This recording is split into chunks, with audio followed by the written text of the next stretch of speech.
Class, a very good evening to all of you. आपको मेरी आवाज आ रही है?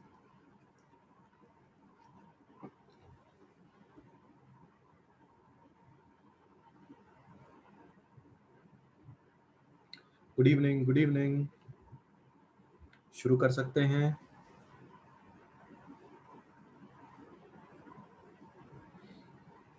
एक क्वेश्चन है आपके स्क्रीन पे, जरा रीड करना स्टार्ट करिए। जो कल हमने क्लास लेक्चर किया उसी के ऊपर है।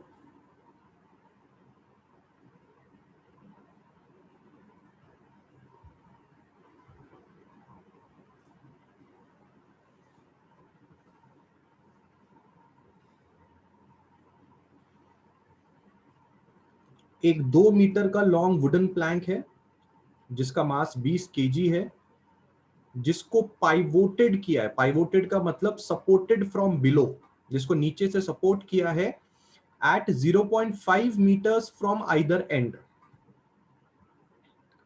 जैसे जैसे क्वेश्चन बोलता जाएगा वैसे वैसे आप डायग्राम बनाते जाएंगे, ठीक है? तो सपोज कीजिए ये एक वुडन का प्लैंक है और इस वुडन के प्लैंक को क्वेश्चन के मुताबिक नीचे से सपोर्ट दिया गया है। कहां पे सपोर्ट दिया गया है वो भी क्वेश्चन में मेंशन है। सपोर्ट देने की जगह है 0.5 metres from either end. Either end मतलब दोनों जगहों से अगर हम 0.5 मीटर्स लें तो वहां पे इसको सपोर्ट किया गया है। तो हम सपोर्ट के लिए हम एक काम करेंगे, हम एक इस तरह का सपोर्ट यहां पे ड्रॉ कर सकते हैं।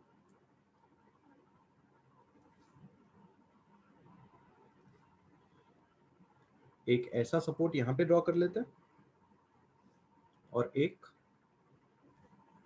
ऐसा सपोर्ट यहां ड्रॉ कर लेते हैं। ये जो ट्रायंगुलर आप चीज देख रहे हैं, आप समझ जाइए कि इसके ऊपर हम लोगों ने हमारे उस वुडन प्लैंक को रखा है। क्वेश्चन के मुताबिक ये डिस्टेंस 0.5 मीटर का होना चाहिए। क्वेश्चन के मुताबिक ये डिस्टेंस भी 0.5 मीटर का होना चाहिए और क्वेश्चन के मुताबिक प्लैंक का टोटल डिस्टेंस 2 मीटर का होना चाहिए। पहली लाइन इतना कहती है। कितने लोगों को पहली लाइन समझ में आई? पहली लाइन यहां से लेके यहां तक, बस। बढ़िया, पक्का? क्या आपको पता है कि जो आपका प्लैंक है उसका वजन 20 किलो का है? तो इस 20 किलो के साथ आप क्या करना चाहेंगे? प्लैंक का सेंटर पकड़िए, नीचे की तरफ एक एरो मार्क लाइए, यहां पे लिखिए W is equal to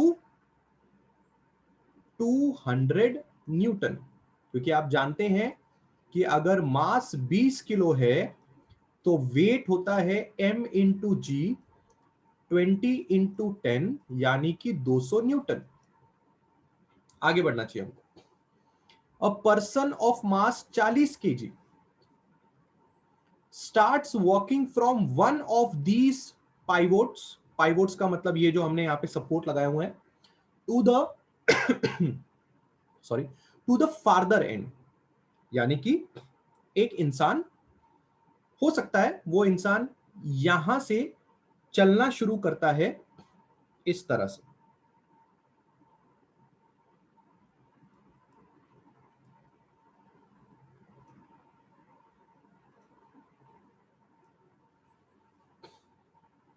a person of mass कितना? 40 KG start walking from one of these pivots to the farther end. यानी कि वो पाइवोट से, यानी कि इस ट्रायंगुलर चीज से इस तरफ चलने की कोशिश कर रहा है। How far can he walk before the plank topples? वो इस प्लैंक्स में कितनी दूर चल सकता है before the plank topples? Topples मतलब ये प्लैंक गिर जाएगा नीचे की तरफ।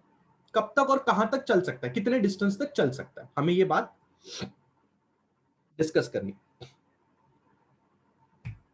Are you getting the question? Suppose कीजिए वो आदमी यहां तक चल गया,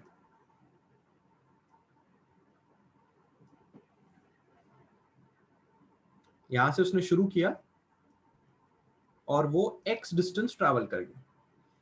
अगर x डिस्टेंस के आगे उसने एक और कदम बढ़ाया तो ये प्लैंक टॉपल हो जाएगा। टॉपल होने का मतलब समझ में आता है? टॉपल का मतलब ऐसा गिर जाएगा प्लैंक नीचे की तरफ।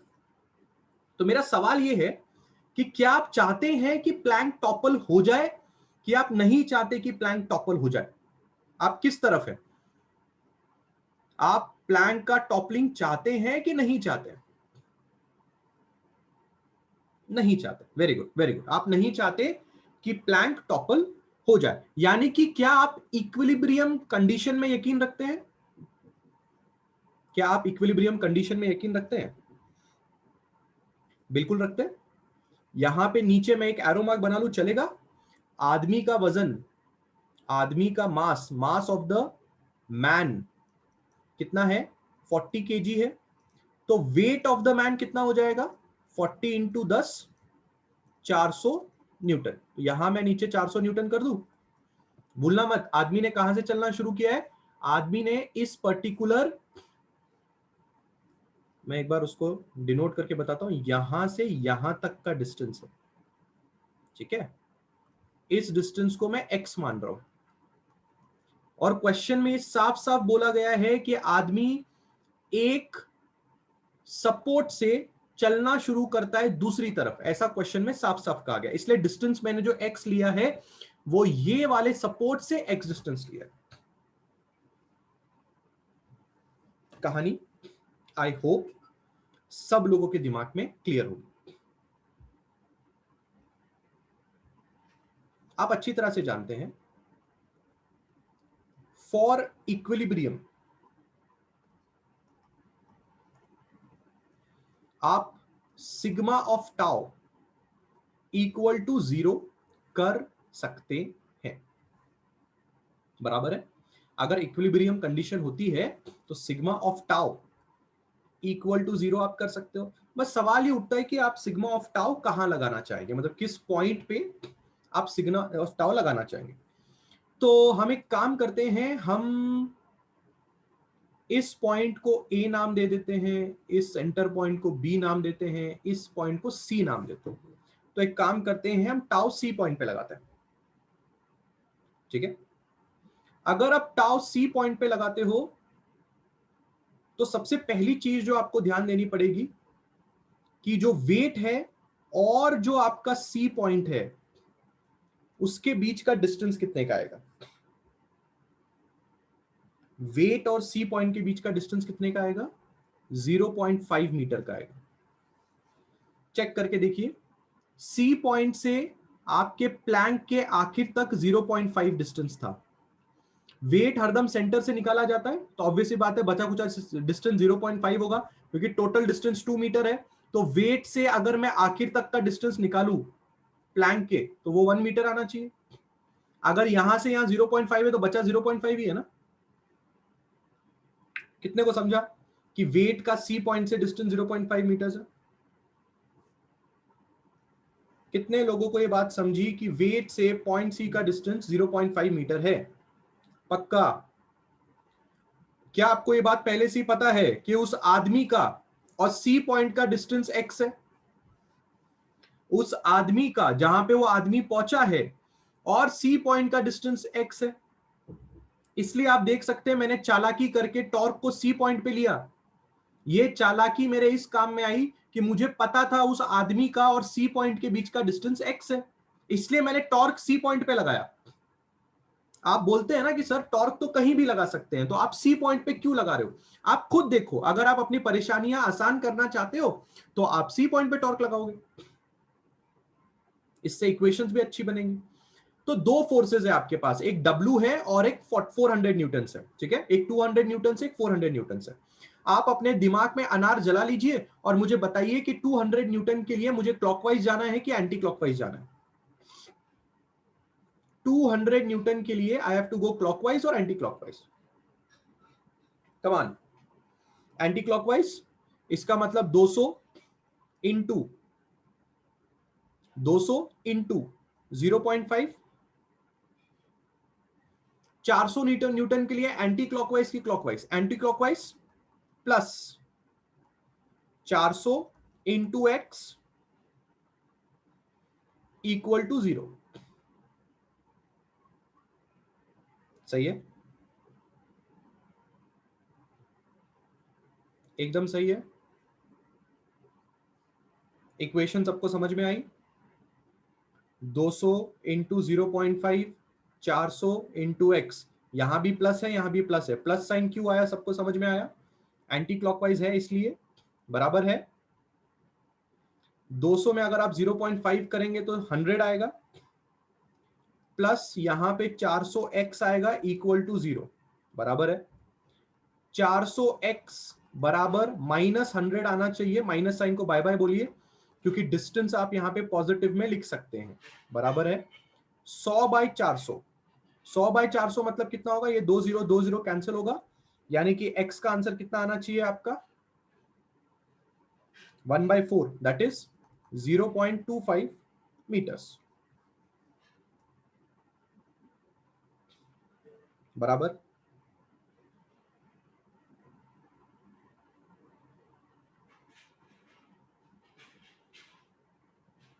सही लिखा है ना?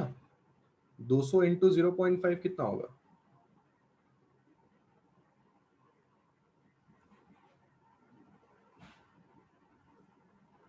बराबर।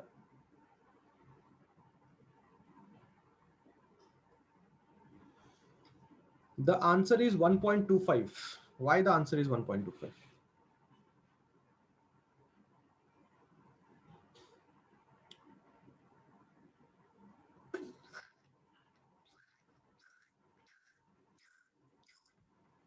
How far can the person walk before the plank topples? How far? एक बार क्वेश्चन वापस पढ़ लेते हैं। A person of mass m, mass 40 kg, starts walking from one of these pivots to the farther end. One of these pivots ना, Ayush distance negative में नहीं होता, तो आप डिस्टेंस को अगर माइनस नहीं लोगे तो भी चलेगा, ऐसा कुछ नहीं है आपका, बराबर है ना? ठीक है। अब ये 1.25 आंसर इसलिए हो सकता है क्योंकि आप देख सकते हैं कि दोनों जो पाइवोट्स हैं उनकी दोनों तरफ 0.5 यानी कि 1 मीटर उनके दोनों तरफ एक्स्ट्रा है ना? आप देख सकते हैं 1 मीटर उनके दोनों तरफ एक्स्ट्रा है, ठीक है। सो आपका जो आंसर आएगा उसमें हमें करना पड़ेगा +1, तो 1.25 मीटर्स आपकी फाइनल आंसर हो सकती है, पर जरूरी नहीं है +1 करना, क्योंकि टेक्स्ट बुक +1 कर रहा है। टेक्स्ट बुक क्या कर रहा है? +1 कर रहा है। हालांकि मैंने क्या किया, मैंने पूरा डिस्टेंस ही x मान लिया था, मैंने पूरा डिस्टेंस ही x मान लिया था। आप क्या कर सकते हो पता है क्या? अगर आपको लॉजिक ध्यान से लगाना, आप क्या करो, यहां से यहां तक का डिस्टेंस खाली x पकड़ो, और यहां से यहां का डिस्टेंस तो 1 मीटर है, समझा? तो अपन क्या कर सकते हैं, अपन इधर डिस्टेंस को ही 1 + x पुटअप कर सकते हैं। तो अगर आप इसको सॉल्व करोगे तो 1.25 पक्का आएगा। सॉल्व करके देख लो। 100 + 400 है, तो ये हो जाएगा 100 + 400 + 400x = 0, बराबर है। 400 में अगर 100 ऐड करोगे तो 500 आएगा, तो तुम्हारा x बराबर आराम से 1.25 आ जाएगा। पर देखो जरूरी नहीं है, क्योंकि क्वेश्चन में ऐसा कहीं पे भी मेंशन नहीं किया गया है। क्वेश्चन में खाली क्या मेंशन किया गया था कि वो वन ऑफ द पाइवोट से चलना शुरू करता है, बस इतना ही मेंशन करना था क्वेश्चन में। आप वापस रीड कर सकते हैं, a person of mass 40 kg starts walking from one of these pivots to the farther end, बराबर है। तो मैंने ऐसा माना कि उसने सी से चलना शुरू किया इस तरफ। अगर आप पूरे डिस्टेंस को ही x मान लेते हो तो 0.25 आंसर भी आपका सही माना जाएगा। पर अगर आप ए पॉइंट से अगर डिस्टेंस एक्स लेते हो तो ये डिस्टेंस 1 मीटर है, तो टोटल डिस्टेंस उसने 1 प्लस एक्स ट्रेवल किया होगा।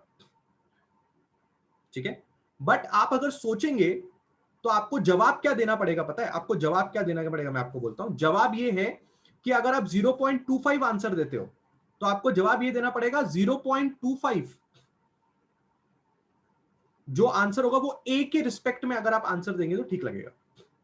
ए के रिस्पेक्ट में 0.25 पे टॉपल मार जाएगा, सी के रिस्पेक्ट में 1.25 में टॉपल मार जाएगा। Are you getting the fact?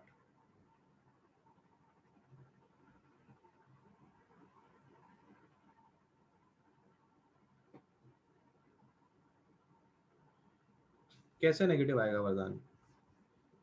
-500 वो साइड जाएगा ना। अपना अपना आंसर नेगेटिव में आ रहा था। चलो आपको अगर ये सारा एक्सप्लेनेशन अगर आपको बेतुका लगता होगा, चलो सब चीज बेतुकी, ठीक है, ये लो यहां पे एक्स पुट करता हूं, ठीक है, तुमने भूल जाओ 1 प्लस एक्स भूल जाओ, ये लो, खाली इतना तो मानते हो ना कि अपना बंदा सी पॉइंट से ए पॉइंट की तरफ गया था, अपना बंदा सी पॉइंट से ए पॉइंट की तरफ वॉक किया था, ठीक है। सी पॉइंट पे मैंने मोमेंट लगाया है, सी पॉइंट पे जब मैंने मोमेंट लगाया तो वो बंदा ए पॉइंट के आगे तक पहुंच चुका था, तो ये डिस्टेंस मैंने एक्स मान के रखा है। अगर मैं इसको सॉल्व करता हूं विद माइनस साइन, ये कितना आएगा 100 प्लस 400x बराबर 0, बराबर 400x will be -100, x will be minus by 400, x का आंसर कितना आ रहा है -0.25, ये मेरा आंसर आ रहा है। क्या समझ में आता है तुमको? -0.25 का मतलब क्या है? -0.25 का मतलब है कि हमने ऐसा माना कि हमारा बंदा जा रहा है towards the right hand side, पर ये गलत है। हमारा आंसर माइनस में आ रहा है, इसका मतलब बंदा सी पे खड़े होके इस तरफ चला होगा, बराबर। सी पे खड़े होके वो राइट डायरेक्शन में गया होगा, हमने लेफ्ट डायरेक्शन में उसको अनुमान से माना। तो अब आप आंसर लिख सकते हो ना, अब आप आंसर लिख सकते हो ना। आप आंसर क्या लिखोगे?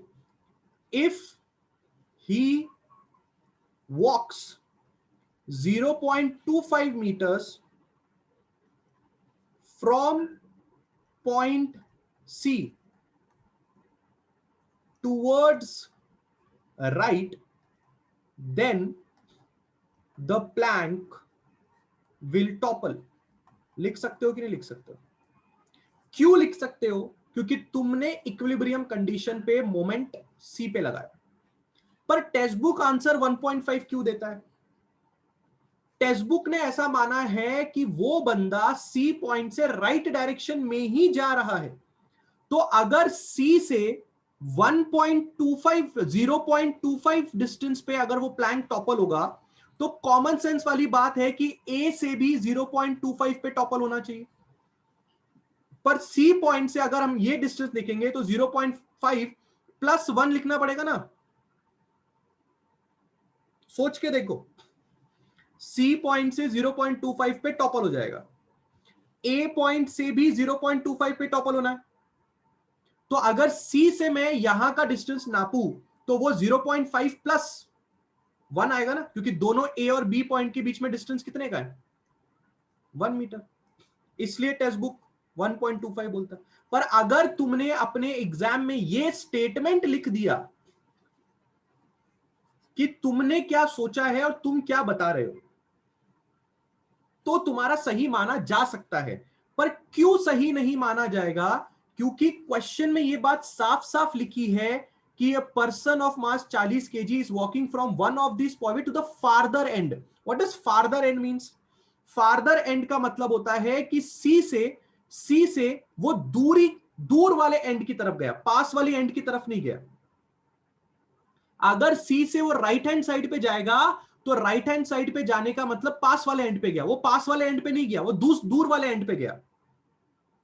तो तुमने क्या लॉजिक लगाया? ठीक है, तुमने क्या लॉजिक लगाया? तुम्हारा आंसर 0.25 आया, तो तुमने क्या लॉजिक लगाया, तुमने ये लॉजिक लगाया कि ठीक है ये पॉइंट अपना सी पॉइंट है, ये पॉइंट अपना ए पॉइंट है, मेरा बंदा यहां से चलना शुरू किया, यहां से अगर वो 0.25 पे मीटर पे चलेगा तो ये प्लैंक गिर जाएगा। पर टेक्स्ट बुक बोलता है नहीं, इस साइड नहीं जाने का, इस साइड जाने का, फार्दर एंड पे जाने का। फार्दर मतलब ऐसी जगह पे जाने का जहां पे वो दूर जाएगा। तो टेक्स्ट बुक तुम्हें मजबूर कर रहा है, टेक्स्ट बुक तुम्हें मजबूर कर रहा है कि नहीं तुमने लेफ्ट राइट साइड में नहीं जाने का, तुमने लेफ्ट साइड में जाने का। तो तुमने दिमाग लगाया, ठीक है अगर मैं सी पॉइंट से अगर मैं इस तरफ जाऊंगा तो प्लैंक ए पॉइंट से भी 0.25 पे टॉपल होगा, क्योंकि अगर सी पॉइंट से 0.25 पे प्लैंक टॉपल होता है तो ए पॉइंट से भी 0.25 पे टॉपल होगा। पर सी से डिस्टेंस नापते समय आपको ये एक्स्ट्रा 1 मीटर तो ऐड करना पड़ेगा ना। तो सी से टेक्स्ट बुक की मजबूरी की वजह से आंसर 1.25 मीटर लिखना पड़ रहा है, क्योंकि टेक्स्ट बुक तुम्हें मजबूर कर रहा है कि फार्दर एंड की तरफ जाओ। कितने लोग के दिमाग में बात बैठ रही है? समझ में आया कि 1.25 क्यों तुम्हें ऐड करना है, वन ऐड क्यों करना है, वन ऐड क्यों करना है? अगर टेक्स्ट बुक के क्वेश्चन में एक वर्ड नहीं लिखा होता, वो एक वर्ड कौन सा है पता है? ये अगर फार्दर एंड नहीं लिखा होता तो 0.25 आंसर लिख के आने का, सीना ठोक के कोई कुछ नहीं बिगाड़ सकता हमारा। पर ये एक वर्ड की वजह से ना पूरा का पूरा लॉजिक खराब हो रहा है, क्योंकि टेक्स्ट बुक तुम्हें मजबूर कर रहा है कि राइट साइड में नहीं जाने का बेटा, लेफ्ट साइड में ही जाने का। पर तुम बोल बोल के थक जाओगे, अरे मेरा आंसर तो 0.25 आ रहा है ना यार, और 0.25 मेरा सी के रिस्पेक्ट में आ रहा है, मतलब 0.25 on the right hand side if I walk my plank will topple. Textbook से नहीं नहीं नहीं, राइट हैंड साइड नहीं जाना बेटा, लेफ्ट हैंड साइड जाना बेटा। चलो फिर लेफ्ट हैंड साइड, तो लेफ्ट हैंड साइड में अगर तुम सी से 0.25 मीटर चलोगे तो प्लैंक टॉपल होगा क्या? बेवकूफी है। क्यों टॉपल होगा? सी से राइट हैंड साइड पे टॉपल होगा, लेफ्ट हैंड साइड से नहीं होगा। तो प्लैंक टॉपल कब होगा? ए से 0.5 पे टॉपल होगा, 0.25 पे टॉपल होगा। इसलिए सी से टोटल डिस्टेंस 1.25। मैं और बकवास करूं कि आपको समझ में आ गया?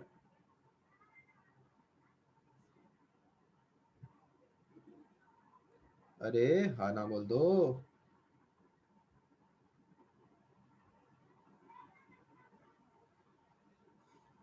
डन।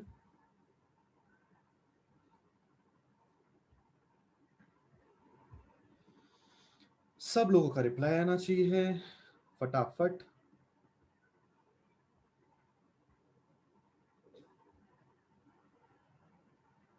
एवरीबॉडी,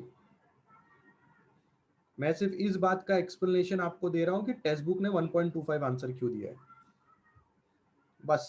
और वो एक्सप्लेनेशन आपको ये समझना है कि आपका 0.25 आंसर गलत नहीं है, आपका 0.25 आंसर बिल्कुल सही है। टेक्स्ट बुक वाले भाई साहब फार्दर एंड बोलते हैं, मतलब थोड़ा एक्स्ट्रा दिमाग तो लगाना पड़ेगा, है ना। चलो एक और क्वेश्चन लेके आते हैं, कोलिजन का क्वेश्चन है, देखते हैं वो क्वेश्चन में क्या बोला जा रहा है।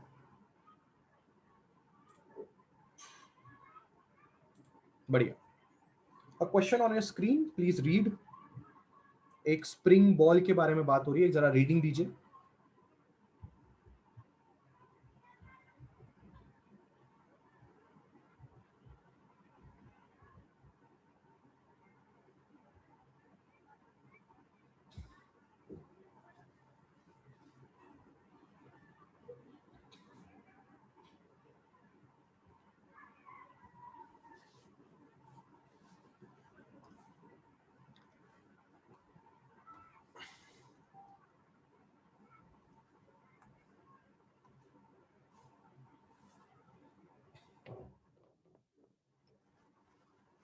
डन। चलिए सबका ध्यान यहाँ पे होना चाहिए। एक स्प्रिंग बॉल है आपके पास जिसका मास 0.5 केजी का है, जिसको ड्रॉप किया गया एक हाइट से, ठीक है। On falling freely for 10 seconds it explodes into two fragments of mass of ratio 1:2. ठीक है, हम जरा एक डायग्रामेटिकली इसको समझने की कोशिश करेंगे। समझिए ये एक स्प्रिंग का बॉल है और यहां पे उसके दो टुकड़े हो गए।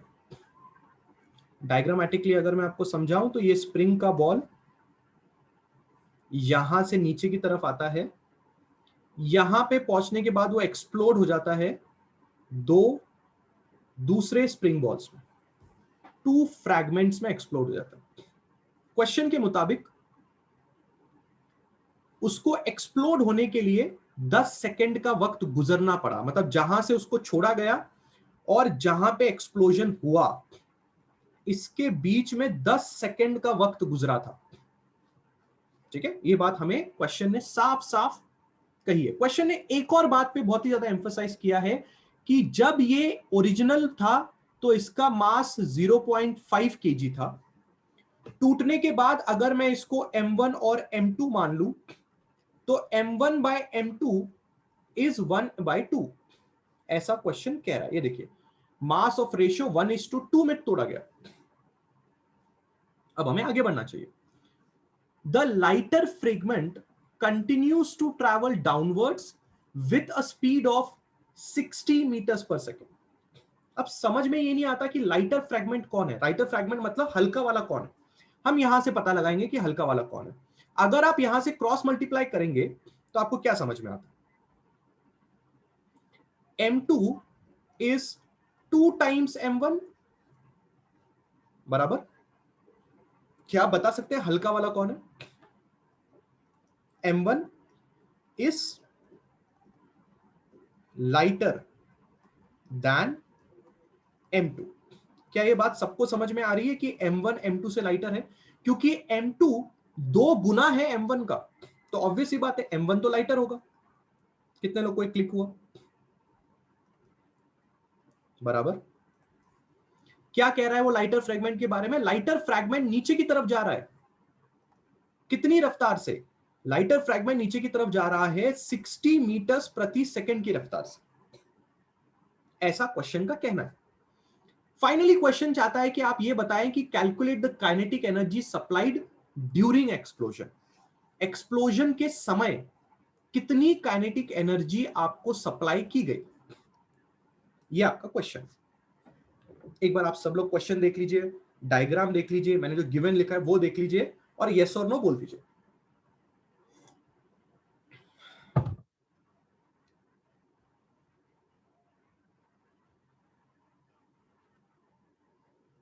क्लियर है? Question plus diagram everything is clear. पर मेरे को एक डाउट है, मुझे ये डाउट है कि क्वेश्चन में ये क्या मतलब है? Calculate the kinetic energy supplied during explosion का मतलब क्या है? Can anybody tell me what is kinetic energy supplied during explosion? What does it mean? क्या लगता है आपको?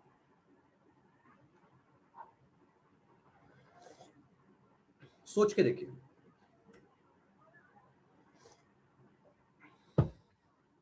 हिंदी अनुवाद क्या होगा उसका? हिंदी अनुवाद क्या है? Calculate the kinetic energy supplied during explosion, इसका हिंदी अनुवाद क्या होगा? इसका हिंदी अनुवाद होगा कि एक्सप्लोजन के समय कितनी काइनेटिक एनर्जी सप्लाई की गई। पर मेरा सवाल यह है कि काइनेटिक एनर्जी कौन सप्लाई करेगा? यहां पे मुझे कोई भी बंदा एनर्जी सप्लाई करता हुआ तो नहीं दिखाई दे रहा, तो ऐसा वो क्यों बोल रहा है कि काइनेटिक एनर्जी सप्लाइड मतलब देना होता है ना? वो बोल रहा है कि काइनेटिक एनर्जी आपने कितनी दी एक्सप्लोजन के समय, मैंने तो नहीं दी। तो कहां से आई काइनेटिक एनर्जी? एक बात तो बहुत साफ साफ है कि एक्सप्लोजन करने के लिए कुछ एनर्जी का इस्तेमाल किया गया है ना? शायद हम इस क्वेश्चन को इस नजरिए से भी देख सकते हैं कि कितनी काइनेटिक एनर्जी सप्लाई की गई ड्यूरिंग एक्सप्लोजन, क्या हम ऐसा भी इस क्वेश्चन को बता सकते हैं काइनेटिक एनर्जी एक्सप्लोजन में कितनी इस्तेमाल हुई, वो हमें बताना है। क्या लगता है आपको? यह सोचने से अच्छा है कि वो काइनेटिक एनर्जी कहां से आई, पहले हमें ये क्वेश्चन को थोड़ा आसान फ्रेम में हमारे दिमाग में पुटअप करना चाहिए कि एक्सप्लोजन के लिए कितनी काइनेटिक एनर्जी का इस्तेमाल हुआ, वो हमें निकालना है। पर मेरा सवाल यह है कि एक्सप्लोजन के लिए काइनेटिक एनर्जी आई कहां से? तब मैंने अपना बचपन थोड़ा और खंगोला, तो मुझे पता चला कि बचपन में मुझे एक चीज बताई गई थी कि एनर्जी ना तो क्रिएट की जा सकती है, एनर्जी ना तो डिस्ट्रॉय की जा सकती है, हाँ एनर्जी ट्रांसफर जरूर की जा सकती है। तो मैं एक लॉजिकल एक्सप्लेनेशन आपके सामने पेश करता हूं। अगर आपको मेरा लॉजिकल एक्सप्लेनेशन समझ में आया तो जरा बता देना कि हाँ सर आप बात बहुत सही कर रहे हो। मैं क्या बोलता हूं, अपन निकालते हैं काइनेटिक एनर्जी बिफोर एक्सप्लोजन। किसका निकालते हैं? सिस्टम का। फिर अपन निकालते हैं काइनेटिक एनर्जी आफ्टर एक्सप्लोजन। किसका निकालते हैं? सिस्टम का। और अगर काइनेटिक एनर्जी बिफोर एक्सप्लोजन और काइनेटिक एनर्जी आफ्टर एक्सप्लोजन अगर सेम नहीं आया तो तुम्हारा दिमाग शायद चल जाएगा। अगर काइनेटिक एनर्जी बिफोर एक्सप्लोजन और kinetic energy after explosion same नहीं आया, इसका मतलब इन्हीं एनर्जी में से कुछ एनर्जी यूटिलाइज कर ली गई एक्सप्लोजन करने के लिए। सोच के देखो, काइनेटिक एनर्जी आपके पास बिफोर एक्सप्लोजन कुछ ना कुछ होगी, ये बात तो आप सब जानते हैं। This will be equal to kinetic energy used in explosion plus kinetic energy after explosion. यानी कि जितनी भी काइनेटिक एनर्जी फूटने के पहले आपके सिस्टम के पास थी, उसमें से कुछ काइनेटिक एनर्जी आपके सिस्टम ने फूटने के लिए इस्तेमाल किया, प्लस फूटने के बाद तुम्हारे मासेस थोड़ी ना एक जगह पे बैठे हुए हैं, फूटने के बाद भी तो तुम्हारे मासेस दूर दूर जा रहे हैं ना। अगर फूटने के बाद तुम्हारे मासेस दूर दूर जा रहे हैं, मतलब फूटने के बाद भी कुछ एनर्जी बाकी थी, इसलिए तो तुम्हारे मास दूर दूर जा रहे हैं। इसलिए तो बोला गया काइनेटिक एनर्जी आफ्टर एक्सप्लोजन, मतलब फूटने के बाद कितनी एनर्जी तुम्हारे पास है, फूटने के समय तुमने कितनी एनर्जी का प्रयोग किया, ये दोनों चीजें तुम्हें बिफोर एक्सप्लोजन से आई हैं। कितने लोगों को कंसेप्ट समझ में आ रहा है? कितने लोग को समझ में आ रहा है कि बिफोर एक्सप्लोजन की एनर्जी फूटने के लिए इस्तेमाल की गई और फूटने के बाद भी वो एनर्जी थोड़ी बहुत बाकी रही? क्या लगता है? अरे रिप्लाई यार, कम ऑन, तुम लोग रिप्लाई क्यों नहीं करते? मुझे समझ में नहीं आता। आर यू पीपल अंडरस्टैंडिंग कि एक्सप्लोजन करने के लिए एनर्जी आई कहां से? एक्सप्लोजन करने के लिए एनर्जी आई कहां से? एक्सप्लोजन करने के लिए एनर्जी बिफोर एक्सप्लोजन से ही आएगी ना, और कहां से आएगी? तो तुम्हें काइनेटिक एनर्जी एक्सप्लोजन में इंटरेस्ट है ना, तो तुम एक काम करो, तुम काइनेटिक एनर्जी बिफोर एक्सप्लोजन निकालो, उसको माइनस कर दो काइनेटिक एनर्जी आफ्टर एक्सप्लोजन से, ये वाला टर्म उधर जाएगा तो माइनस हो जाएगा, तुम्हारा आंसर आ जाएगा। क्या बोलते हो?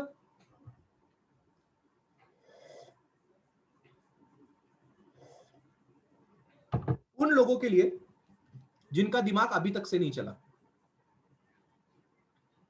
अगर मैं आपको ऐसा साफ साफ कहता,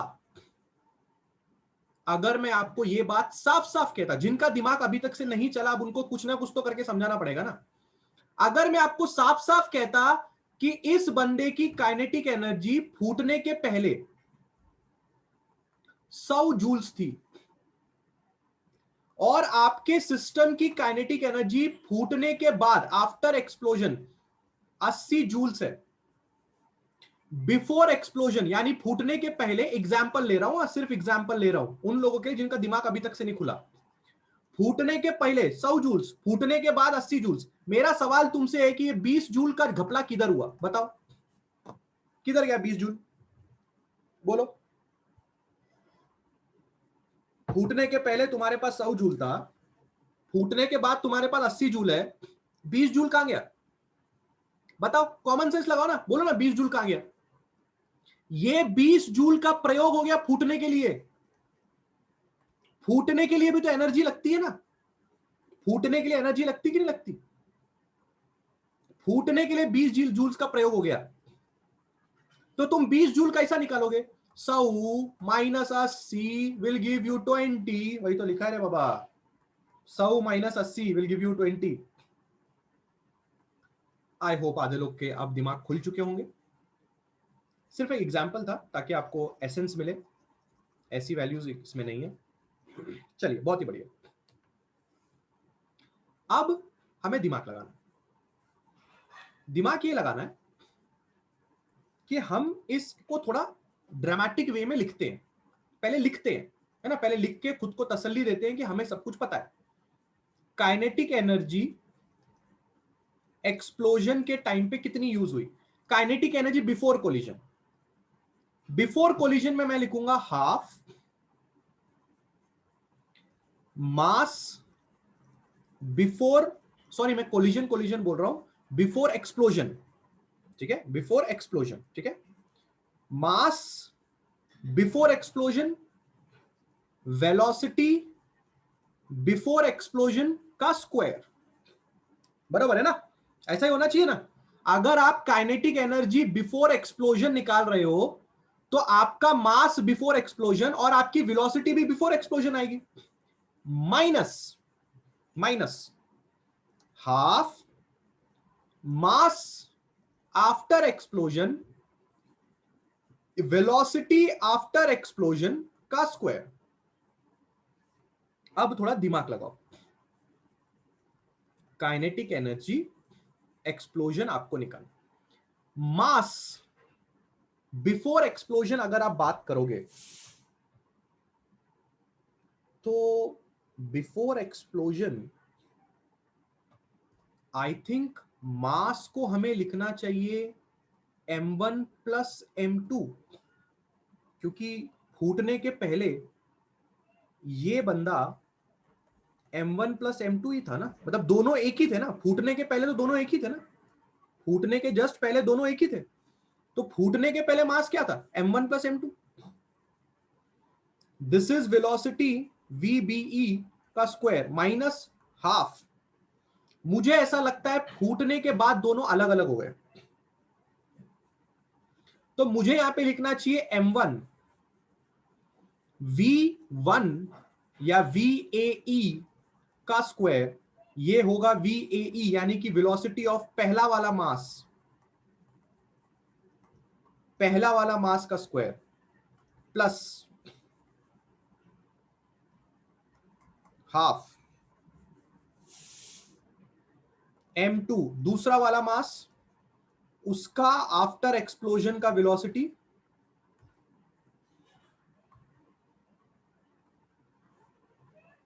का स्क्वायर।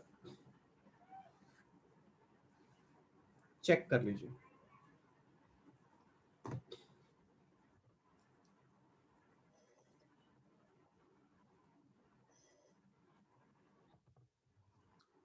क्या आपको ये बात समझ में आ रही है। आफ्टर एक्सप्लोजन ये दोनों लोग अलग अलग मास में टूट गए, बराबर, ठीक है, और दोनों की वेलोसिटी अलग अलग होगी।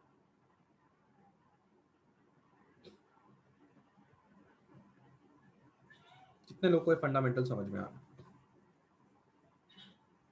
ठीक है। मैं यहाँ पे माइनस साइन इसलिए नहीं डाल रहा हूं क्योंकि अगर आप थोड़ा एक्स्ट्रा दिमाग लगाएंगे तो आपको समझ में आएगा कि एक्चुअल में ये फॉर्मूला ऐसे लिखा जाना चाहिए, kinetic energy after explosion minus kinetic energy before explosion. यानी कि kinetic energy after explosion will be greater than the kinetic energy before explosion. सोच के देखो, फूटने के बाद बॉम्ब ज्यादा तेजी से भागेगा कि फूटने के पहले बॉम्ब ज्यादा तेजी से भागता है? पबजी वबजी तो खेला ही रहेगा।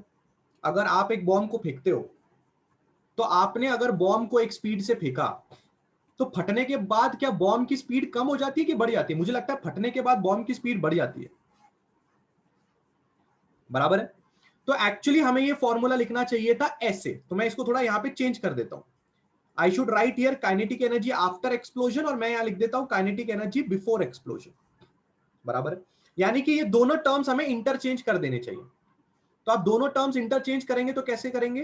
काइनेटिक एनर्जी एक्सप्लोजन, ये वाला टर्म आप पहले लिखें, फिर बाद में आप ये वाला टर्म लिखें।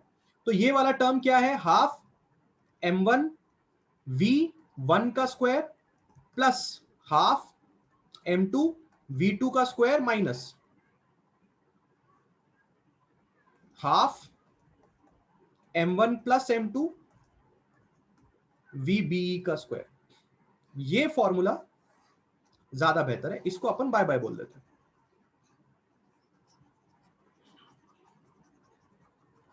क्या बोलते हैं? क्या आपको पता है? इसको भी बाय बाय बोल देते हैं। इन सब फॉर्मूले की कोई जरूरत नहीं हमें, क्योंकि हमें डायरेक्टली अब सब कुछ पता चल गया। क्या क्या पता चल गया मैं आपके लिए लिख के देता हूं आपको। ये जो टर्म आप यहां पे देख रहे हो, this is kinetic energy after collision. ये जो टर्म आप देख रहे हो, this is kinetic energy before explosion. Explosion करने के बाद दो भाग में टूटे, एक्सप्लोजन करने के पहले एक ही भाग में दोनों थे। क्या बोलते हो? काम तमाम डन है? यहां तक सबको समझा? पक्का? Can I move forward? अब कुछ बातें करते हैं। तुम्हें M1 पता है क्या? Do you know what's M1 is? तुम्हें M1 का रेशियो पता है? अभी M1 निकालना बाकी है। तुम्हें टोटल मास पता है 0.5 kg, तो अभी M1 निकालेंगे। ऐसा समझ जाना कि तुम्हें M1 पता है, तुम्हें M2 पता है, तुम्हें M1 प्लस M2 भी पता है, क्योंकि M1 प्लस M2 इज 0.5, दोनों मिला के 0.5। M1 M2 कैसे निकालेंगे मैं अभी बताता हूं। तुम्हें V1 पता है। V1 क्या है? आफ्टर एक्सप्लोजन कितनी वेलोसिटी थी M1 की, बताया हुआ है क्वेश्चन में, देख लो। आफ्टर एक्सप्लोजन M1 60 मीटर की स्पीड से गया, 60 मीटर, ये है अपना V1। पर तुम्हें V2 नहीं पता। क्वेश्चन में ये बताया नहीं गया कि एक्सप्लोजन के बाद दूसरा वाला बंदा कितनी स्पीड से गया। इनफैक्ट तुम्हें यह भी नहीं पता कि एक्सप्लोजन के पहले तुम्हारी रफ्तार कितनी थी। सोच के देखो, क्या तुम्हें पता है कि एक्सप्लोजन के पहले तुम्हारी रफ्तार कितनी थी? नहीं पता। पहली बात तो तुम्हें यही नहीं पता कि एक्सप्लोजन हुआ कहां है। एक्सप्लोजन यहां हुआ है। ये वो जगह है जहां पे एक्सप्लोजन हुआ है। यहां पे तुम्हारा ऑब्जेक्ट आया होगा और यहां पे आने के बाद वो फूटा होगा। यहां पे एक्सप्लोजन नहीं हुआ है, उसको इस पर्टिकुलर पॉइंट से छोड़ा गया है। यानी कि 10 सेकेंड गुजरने के बाद एक्सप्लोजन हुआ। पढ़िए, on falling freely for 10 seconds it explodes. यानी कि फ्रीली गिरने के 10 सेकेंड के बाद उसका एक्सप्लोजन हुआ। यानी कि यहां पे जो उसके पास वेलोसिटी थी, ये पर्टिकुलर पॉइंट पे जो उसके पास वेलोसिटी थी VBE, ये हमें निकालना है। एक्सप्लोड होने के बाद इसकी वेलोसिटी V2 है, ये हमें निकालना है। सिर्फ हमें यह पता है V160 इतना क्वेश्चन में दिया हुआ है। M1 कितना होगा? अगर M1 बाय M2 1/2 है और तुम्हारा टोटल मास हाफ केजी है, हाफ केजी मतलब क्या? 0.5 केजी मतलब हाफ केजी, बराबर। तो M1 और M2 अगर 1/2 के रेशियो में है तो हाफ, टोटल मास हाफ कैसे आएगा? अगर आपका M1 1/6 केजी हो जाए और अगर आपका M2 1/3 केजी हो जाए तो आप आराम से चेक कर सकते हैं कि M1 plus M2 half KG आएगा। 1/6 प्लस 1/3 कर लीजिए, आपको हाफ केजी मिलेगा। यानी कि अभी मैंने तुम्हें M1 और M2 की वैल्यू बता दी। अब तुम्हें क्या क्या निकालना बाकी है? तुम्हें कोलिजन के पहले की रफ्तार नहीं पता, तुम्हें कोलिजन के बाद की वेलोसिटी इस ऑब्जेक्ट के लिए नहीं पता। Yes Ayush, you can do it. ये दो चीजें तुम्हें निकालनी है, तब जाके इसके सारे चीजें तुम्हें पता चलेंगी। अभी तुम्हें M1 और M2 पता चल गया, M1 प्लस M2 भी तुम्हें पता है, तुम्हें ये दो ब्लू वाली चीजें नहीं पता जो तुम्हें निकालनी है। उसके बाद हम इसको पुटिंग करेंगे, फिर तुम्हें फाइनल आंसर मिलेगा। पर क्या अभी तक से तुम्हें समझ में आ रहा है कि क्वेश्चन कितना खतरनाक है? क्या मैं आगे बढ़ सकता हूं क्वेश्चन में? पक्का? शुरू करें? ठीक है। How to calculate velocity before explosion. सबका ध्यान यहां पे होना चाहिए। ये ऑब्जेक्ट था, 10 सेकेंड तक ट्रैवल किया होगा उसने।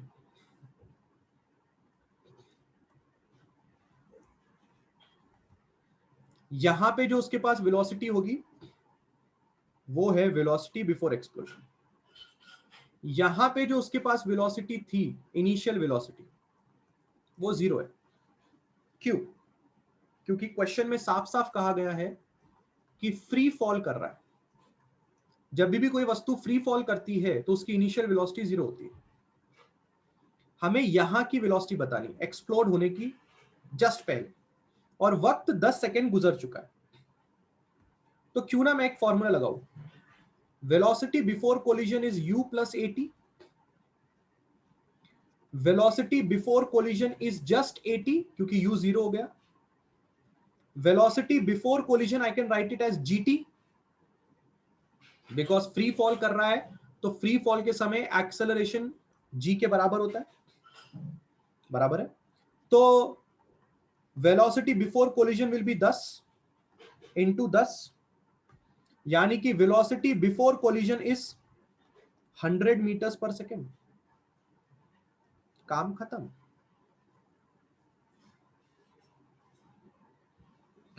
क्या बोलते हो? आ गया वेलोसिटी बिफोर कोलिजन? चेक करो।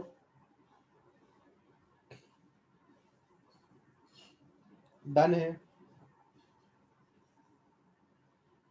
डन है? सब लोग का रिप्लाई आना चाहिए। Is it done? क्या तुम्हें समझ में आया मैंने वेलोसिटी बिफोर कोलिजन कैसे निकाला? पक्का? अब मेरी बात ध्यान से सुनना। ले सकते हैं 10, ले सकते हैं, बराबर। अरे बाबा, एक्सप्लोजन हो रहा है, एक्सप्लोजन हो रहा है।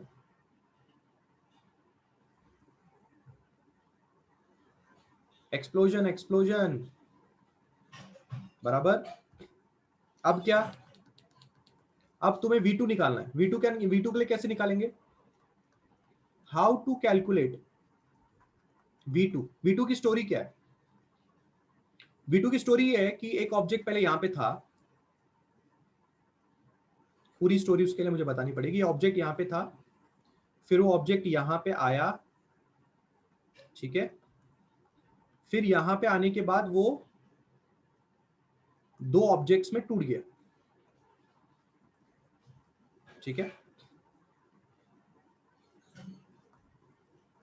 मुझे यहां से लेके यहां तक की स्टोरी में इंटरेस्ट नहीं है, क्योंकि मुझे इंटरेस्ट है एक्सप्लोड होने के पहले और एक्सप्लोड होने के बाद। अभी ये 2 भाग में एक्सप्लोड हो गया।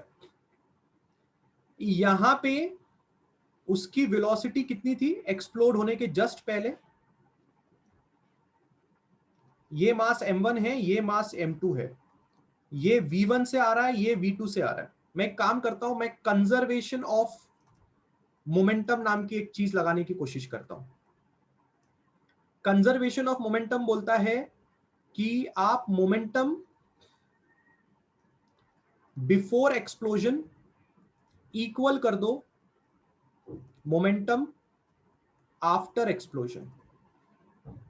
ठीक है, क्या करो, मोमेंटम बिफोर एक्सप्लोजन इक्वल कर दो momentum after explosion. Momentum before explosion क्या है? Before explosion total mass m है और वेलोसिटी vbe है। देख लो, एक्सप्लोजन होने के पहले। एक्सप्लोजन होने के बाद 2 लोग में वेलोसिटी बढ़ चुकी है, m1 v1 plus m2 v2। भूलना मत, मोमेंटम बिफोर कोलिजन सिस्टम का लिखा जाता है, मोमेंटम आफ्टर एक्सप्लोजन सिस्टम का लिखा जाता है। एक्सप्लोजन हो या कोलिजन हो, सिस्टम क्या लिखा जाता है?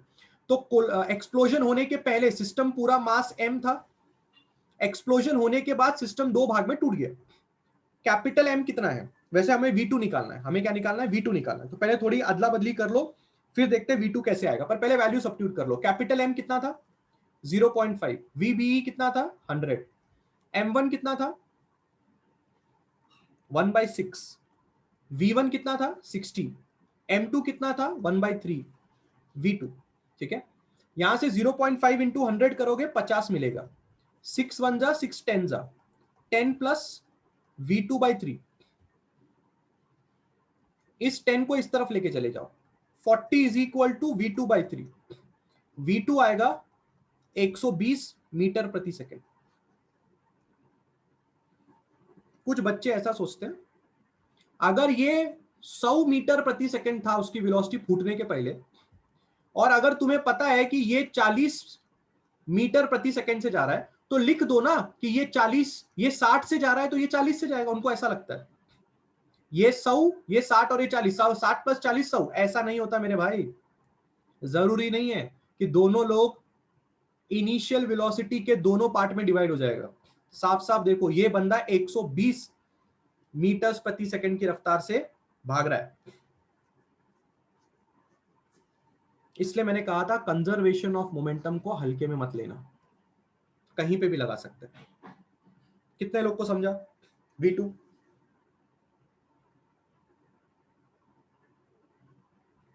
बराबर। अब तुम्हारे पास सब कुछ है, you have everything in your hand, you can just substitute it here and I hope you can get the final answer in your home box। कर सकते हो ना? इतना सब कुछ तुमको सजा के दिया है, सिर्फ पुट करना है और तुम्हें काइनेटिक एनर्जी एक्सप्लोजन मिल जाएगा। डन? कर सकते हैं इतना? पक्का? just look at the concepts that are being used in a numerical। इतना सब कुछ तुम्हें तभी पता होगा जब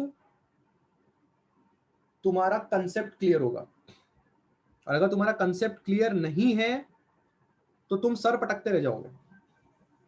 जैसे कि मैंने तुम्हें एक क्लास में ये बैठ के समझाया कि जरूरी नहीं है कि तुम कंजर्वेशन ऑफ लीनियर मोमेंटम सिर्फ और सिर्फ कोलिजन के टाइम पे लगाओ, तुम वो कहीं पे भी लगा सकते हो, बस एक इवेंट होना चाहिए। मैंने गन की फायरिंग का एग्जांपल तुम्हें दिया होगा, मैंने तुम्हें बोट का एग्जांपल दिया होगा।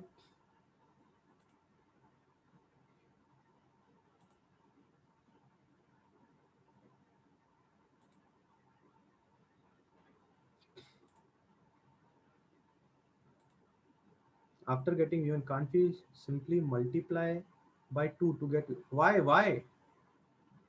How do you know to multiply? Your logic is correct because mass, your logic is getting correct Chandraprabha because your mass is in double terms।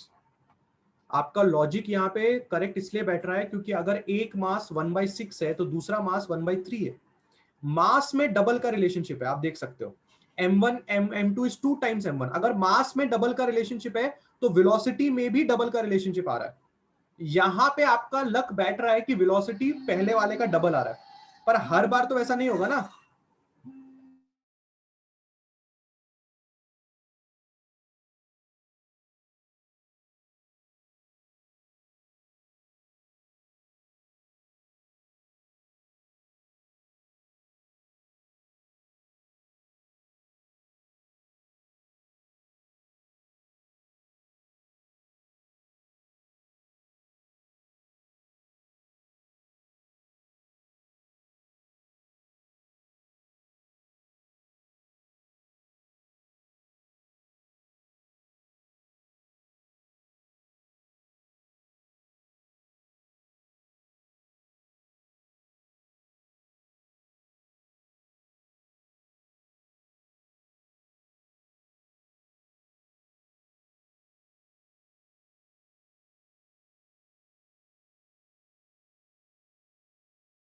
Okay class, sorry, मिला, got it है सबको ये question?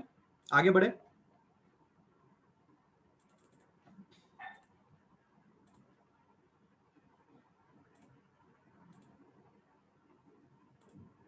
ठीक है,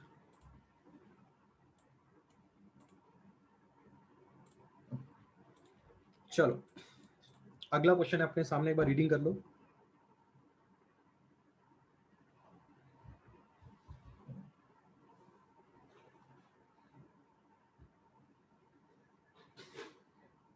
एक marble है जिसका मास 2m है और वो ट्रैवल कर रहा है 6 सेंटीमीटर्स प्रति second, is directly followed by another marble of mass m with double speed.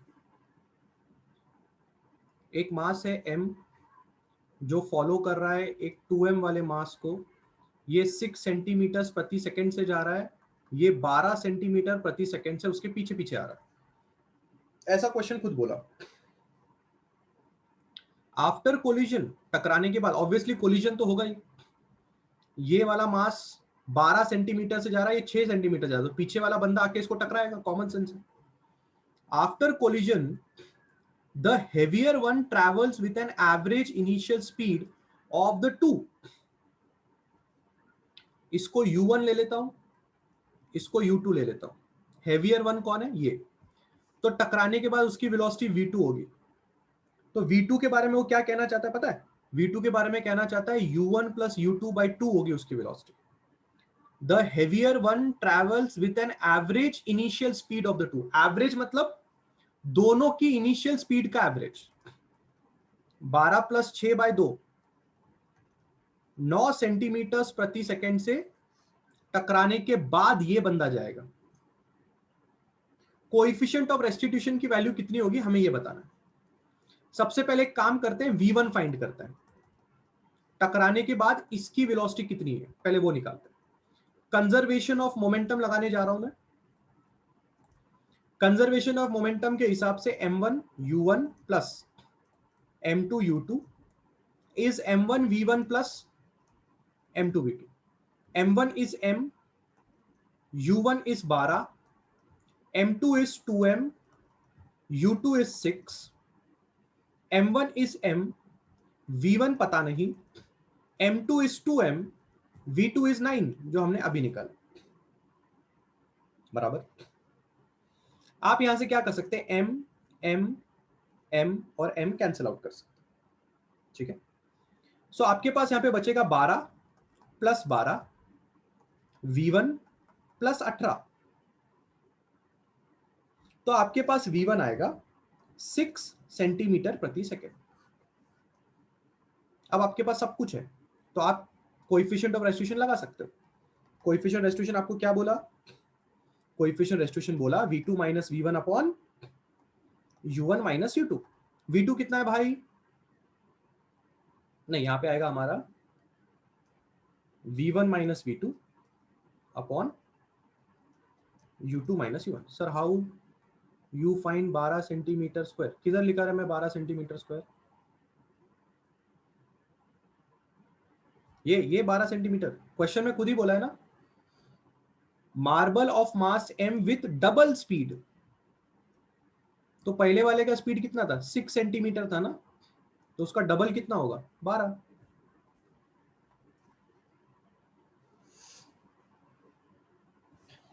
ठीक है, तो सब चीज हमें यहाँ पे पुट कर देनी चाहिए।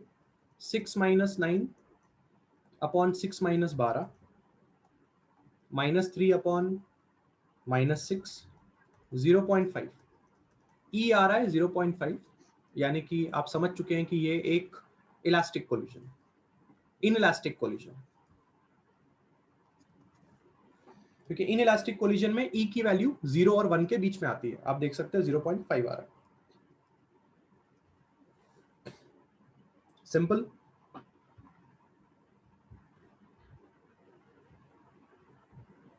डन।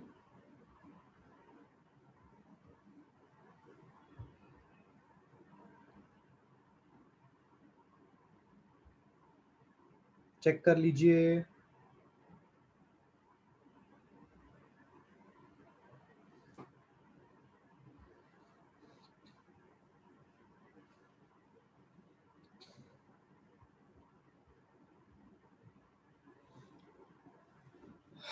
समझा कि नहीं समझा?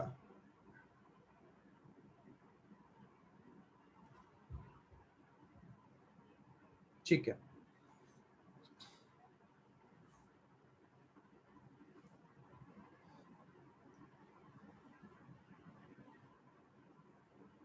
देख लो अच्छे से। कंजर्वेशन ऑफ मोमेंटम समझाते वक्त ही बोला था, पूरा का पूरा न्यूमेरिकल इसके ऊपर बैठ के सॉल्व कर सकते हो। अगर ये लगाना नहीं आता तो कुछ नहीं करोगे।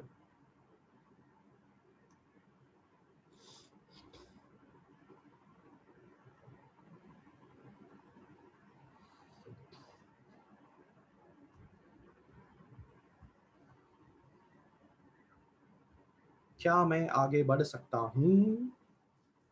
लीना डन है, देख लिया आपने? लीना कदम डन। Any doubts? ठीक है, अब आती है होमवर्क की बारी। टेक्स्ट बुक का 11th क्वेश्चन, जो कि है पेज 76 पे, ये आप लोगों के लिए होमवर्क है। सिंपल है, थोड़ा पढ़ना, डायरेक्ट डायरेक्ट फॉर्मूले के ऊपर क्वेश्चंस है, थोड़ा दिमाग लगेगा। मैं चाहता हूं कि आपको थोड़ा दिमाग लगाओ, पर आपको ये होमवर्क मैंने क्यों दिया है? क्योंकि ये डायरेक्ट फॉर्मूला बेस्ड क्वेश्चन है। डायरेक्ट फॉर्मूला प्लस थोड़ा दिमाग, बस। अगर आप ये कर पाए तो आपका ये होमवर्क क्वेश्चन हो जाएगा। करेंगे? Will you try? अरे बोलो बोलो बोलो बोलो बोलो बोलो, करोगे कि नहीं करोगे? ठीक है, प्लस अगर आप मेरी बात मानो, आपको तो ये होमवर्क क्वेश्चन ट्राई करना ही चाहिए, प्लस आपको आज के सारे न्यूमेरिकल्स वापस करने चाहिए। क्योंकि अगर आपको ऐसा लग रहा होगा कि मैंने आपके सामने न्यूमेरिकल सॉल्व किए, और अगर आपको ऐसा लग रहा होगा कि ठीक है चलो, मुझे आज के न्यूमेरिकल से मुझे 60% मुझे ऐसा लग रहा है कि ठीक है मुझे समझ में आ गया, पर आप गलत हो। आपको 60% जो लग रहा है बिल्कुल गलत है। आपके दिमाग में सिर्फ अभी 10% ही आया है। अगर आप चाहते हो कि आपको 60% समझे और उसके बाद आप चाहते हो कि आपको 100% समझे, तो आपको आज के सारे न्यूमेरिकल्स 2x टाइम्स करने पड़ेंगे, 2 बार करने पड़ेंगे। पहली बार जब आप करोगे ना, तो आप देख देख के करोगे, आपको समझ में आएगा अच्छा सर ने ये स्टेप के बाद ये स्टेप कैसे किया। हो सकता है उसमें थोड़े बहुत डाउट्स भी आएंगे, फिर थोड़ा आप दिमाग लगाओगे, शायद मुझे मैसेज करोगे सर ये कैसे हो गया, सर वैसा हो गया। तो पहली बार जब आप प्रैक्टिस करोगे तो 1% या 1x टाइम आपको समझ में आएगा। उसके बाद जब सेकेंड टाइम करोगे तो 100% आपके दिमाग में आएगा। पर अभी आपको ऐसा लग रहा होगा कि सर मुझे 50 to 60% आज के न्यूमेरिकल समझ में आ गए, क्योंकि मैंने इतने भारी भारी स्टेप्स का इस्तेमाल किया है। ये इतने भारी भारी की स्टेप्स के इस्तेमाल में तुम्हें खुद को मोमेंट लगाना आ जाएगा ना। पहले वाले क्वेश्चन में अगर तुमने खुद से घर पे बैठे बैठे ट्राई मार लिया, तो तुम्हारा पहले वाले क्वेश्चन का मोमेंट ठीक ठाक हो जाएगा, दूसरे वाले क्वेश्चन में तुम्हें काइनेटिक एनर्जी का इस्तेमाल आ जाएगा, बराबर है, तीसरे वाले क्वेश्चन में कोएफिशिएंट ऑफ रेस्टिट्यूशन का इस्तेमाल आ जाएगा, और लास्ट वाले क्वेश्चन में सारे फॉर्मूलाज प्लस थोड़ा दिमाग लगाओगे, काम हो जाएगा।